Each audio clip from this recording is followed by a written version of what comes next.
Сегодня утром в своем телеграм-канале Олег Газманов сообщил шокирующую новость в деле о трагической смерти Юрия Шатунова. Стало известно, что вчера ушел из жизни один из 3 виновников смерти Юрия Васильевича. По горькой иронии судьбы, дата смерти преступника совпала с днем поминок Юрия Шатунова. Несколько дней назад Олег Михайлович Газманов, который помогает следствию, заявил, что им известны преступники, и даже назвал их имена. Это известный московский бизнесмен Андрей Бузина, который был вместе с Юрием Шатуновым на последнем загородном отдыхе в день трагедии. Это музыкальный продюсер Андрей Разин, который посылал постоянные угрозы Юрию Шатунову и буквально довел артиста до нервного срыва.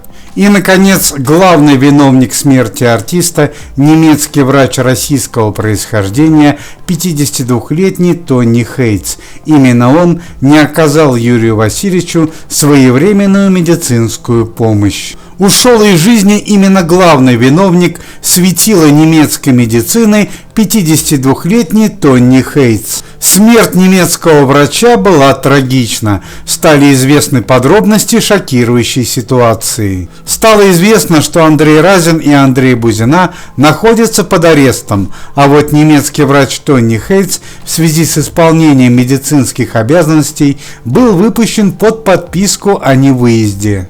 Однако счастье свободы германского медика длилось недолго. Сегодня в Москве на Кутузовском проспекте был совершен наезд на пешехода, и погибшим человеком оказался именно немецкий медик Тони Хейтс. Водитель черного БМВ, совершившего наезд, скрылся с места преступления, и его местоположение пока неизвестно. Общественность шоу-бизнеса теряется в догадках, что это месть поклонников, нелепая смерть или работа спецслужб. Однако следствие уверено, что Тони Хейтс – это всего лишь исполнитель, который выполнял чей-то жесткий и неоспоримый заказ. Полиция, Олег Газманов, Лев Лещенко и другие артисты, которые помогают семье Шатунова, уверены, что рано или поздно Андрей Бузина и Андрей Разин выведут их к настоящему заказчику преступления.